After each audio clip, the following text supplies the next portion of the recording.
Pinatawag ako, bakit naman hindi? He's the former president. Ayun, hindi ko alam. He has to answer that for himself.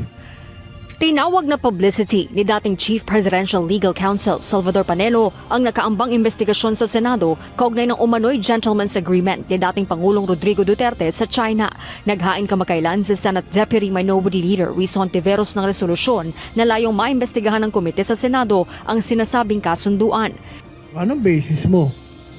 Yung gentleman's agreement, ikaw mismo nagsasabi if true. Kita mo, anong basis nila na may gentleman's agreement?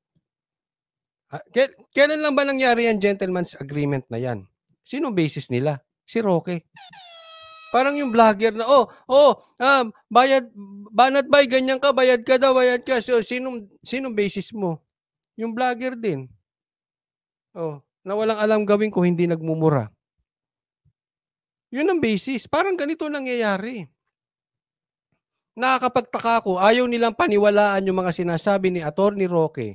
Pero pagdating sa gentleman's agreement, bigla silang naniwala.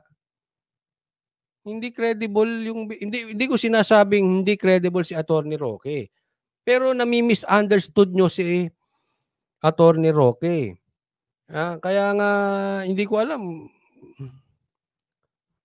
Alam mo, gusto ni Banat ba yung nire-request niya sa SMNA yung interviewin yung dalawa. Sabay.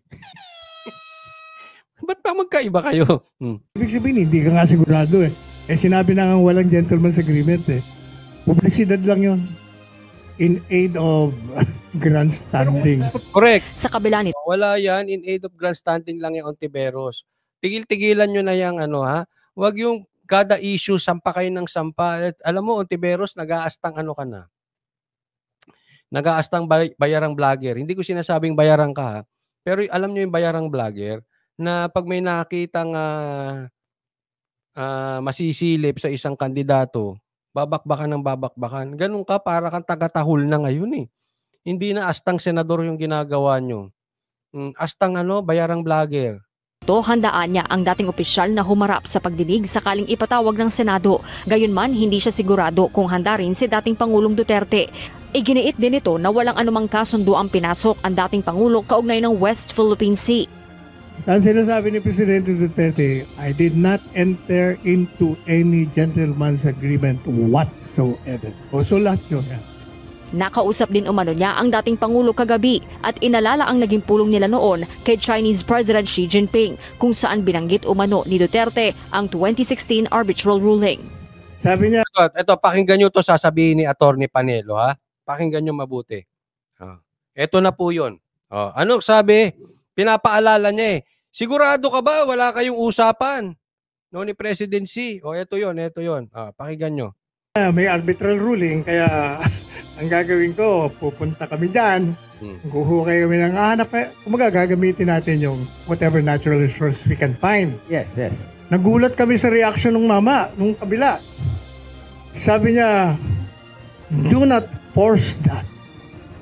Because if you force it, there will be trouble. Siya kami lahat eh. Isipin nyo yan, okay? Yun yung sinabi ni Tatay Digong. Papaganahin yung arbitrary ruling. May gagawin kami dyan, ganyan. Anong sagot ni C? Don't force that. Kasi magkakaproblema tayo. Anong sagot ni Tatay Digong? Pero mo trouble. Ang nagsalita po Si President C. siya mismo. Sabi naman ni Presidente, we do not want trouble. Sabi niya, kung hindi tayo magkasundo, let's have peace. Di ba? Ganun kasimple. Kung hindi magkasundo, let's have peace. Alam nyo, yan po yung tinatawag na art. Hindi tayo parang, alam nyo yung siga-siga na walang control na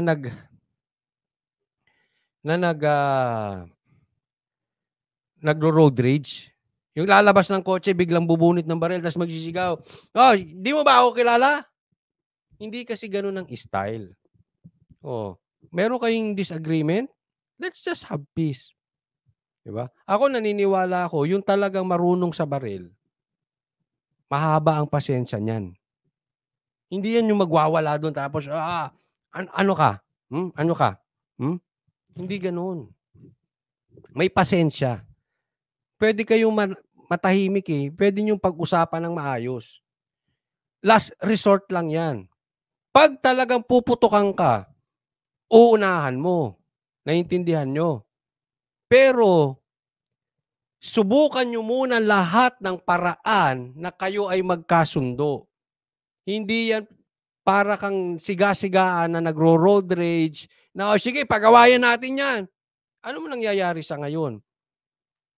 Anong gusto nyo pagtuunan natin ng pansin? Bumili tayo ng mga gamit, makipaggera sa China, o unahin yung mga lintik na smuggler na yan?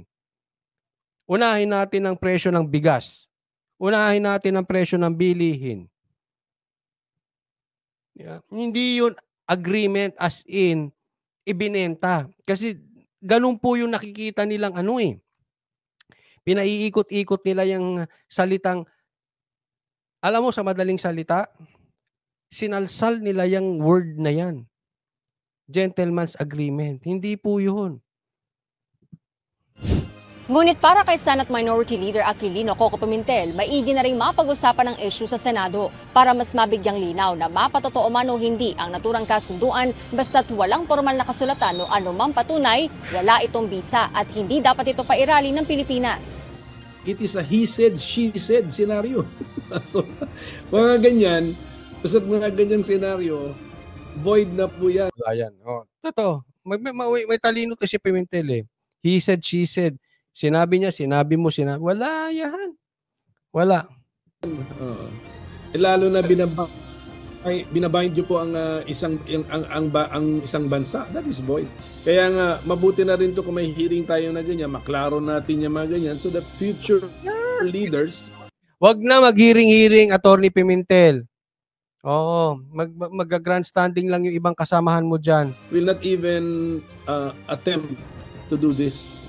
Sakaling ipatawag si Roque sa Senado, dapat anyay maging handa ito sa ebidensya na magpapatunay sa naturang kasunduan. Kung si Harry Roque ang source ng lahat ng ito, let him be ready. Pinoy ako, maraming salamat po sa kusang loob at sa pag-sponsor ng live na ito. Thank you. Tunay na Pinoy. Pinoy ako, thank you. With this proof or evidence so that he can convince us that there is really such an agreement. Pero if it is only the word of Harry Roque, I will remain unconvinced that there was ever an agreement. Sagot naman ng dating presidential spokesperson, well, ang ebidensya nasa balita lahat. Lahat naman ng mga sinasabi ko, nabalita noong 2017 pa.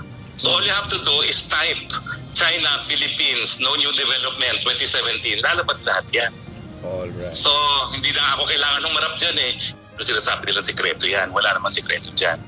Yan. Ito, maliwanag sinabi niya. Ano mas sikreto dyan? Wala namang sikreto dyan. Yung sinabi ni Attorney Roque ay nasa balita naman. No? Siguro ang pagkakamali lang dito ni Attorney Roque, alam mo naman ng mga ensimada, yung mga praning, alam mo na kung bakit, basta lahat yan bubutasan. Kahit nasa balita yan, pero nagbanggit ka, I'll give you a concrete example. Si Ka Eric binutasan. Nagtanong lang naman.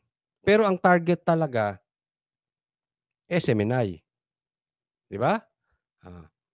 Yung ginawa ni Attorney Roque, inalis lang nila sa konteksto. Nasa balita naman, yung gentleman's agreement na sinasabi, pero hindi naman sikreto. It is a public knowledge.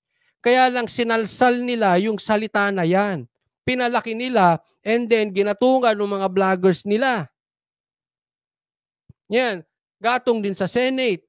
Pasok naman itong mga ito. Naintindihan nyo yung sequence? Binanggit ko yan sa SMNI. Ang nangyari sa SMNI at kay Pastor Kibuloy, same scenario.